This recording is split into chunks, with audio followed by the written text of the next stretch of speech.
오늘 영상은 리액트 파트너 코리아의 송철민 대표 변리사께서 자문해 주셨습니다. 리액트 파트너 코리아에 대해서는 설명의 링크를 참조해 주세요. 얘는 디자인 이야기하다 말고 왜 뜬금없이 특허야 하실 수 있는데 영상을 끝까지 보시면 상관이 있습니다. 지난 8월 31일 미국 세관에서 원플러스 버즈를 모조품 단속으로 압수한 사실이 알려져서 화제인데요. 요새 분위기 때문에 오버한 거 아니냐 하는 반응이 있습니다. 하지만 세관이 자의적으로 모조품 단속을 하는 것이 아니고 제조사에서 먼저 세관에 지식재산권을 등록하고 모조품 단속을 위한 판별 기준을 전달하면 그것을 근거로 단속을 한다고 합니다. 그러니까 분위기 때문에 잡고 안 잡고 하는 것은 아니란 거죠. 그리고 버즈는 일반 명사인데 뭐가 문제냐 하는 분도 계신데요. 보도자료를 살펴보면 명칭으로 문제를 삼은 게 아닙니다. 더 버즈의 보도를 보면 미 관세국경보호청 대변인이 컨피규레이션 트레이드 마크를 위반한 것으로 보인다고 이야기하는 부분이 있는데요. 보통 상표하면 단어나 로고를 떠올리지만 출처를 식별할 수 있는 것이라면 제품 디자인도 상표가 될 수 있다고 합니다. 이런 것을 입체 상표 또는 트레이드 드레스라고 하고요. 이 기사에서처럼 컨피규레이션 트레이드 마크라는 표현도 가끔 사용한다고 합니다. 엄밀히 말하면 똑같지는 않은데 거의 비슷한 거라고 하네요. 여러분이 잘 아시는 이런 음료수나 아이스크림 포장 용기도 입체 상표로 등록되어 있더라고요. 검색을 해보시면 애플의 에어팟 제품 디자인도 미국에서 상표로 등록되어 있습니다. 상표는 제품의 출처에 대해서 오인 혼동을 일으킨다거나 서로 혼동을 일으키지 않더라도 상표 가치를 희석시킬 우려가 있다고 판단되면 언제든지 경쟁사에서 문제 삼을 수 있다고 합니다. 여기서 디자이너가 입체 상표까지 고려해서 디자인해야 하나 하는 생각이 드실 거예요.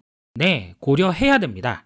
최소한 디자인 선별 과정에서 이런 논쟁이 발생할 소지가 있는 부분은 걸러야 합니다. 최종적으로 승소를 하건 패소를 하건 간에 분쟁이 일어난 뒤에 문제를 해결하려고 하면 너무 늦거든요. 인공지능에 대한 이전 영상에 제가 올린 댓글에서 디자이너는 시각적 결과물 외에 근거도 함께 제시한다고 한 이유가 바로 이겁니다. 디자이너를 단순히 그림 그리는 사람이라고 생각하고 의사결정 과정에서 소외시키시면 가장 중요한 근거 부분을 놓치시는 거예요. 이 경우에는 회피 설계 과정에서 디자이너가 제외되었을 가능성이 있어 보이네요. 디자이너는 디자인할 때 지식재산 외에도 보시는 바와 같이 다양한 것들을 고려합니다. 채널 안내 영상에서 잠깐 소개드렸었죠.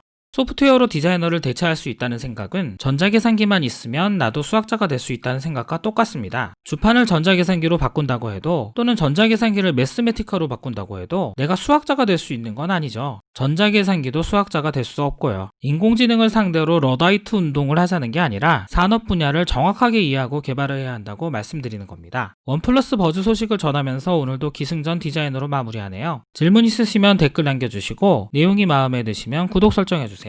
감사합니다.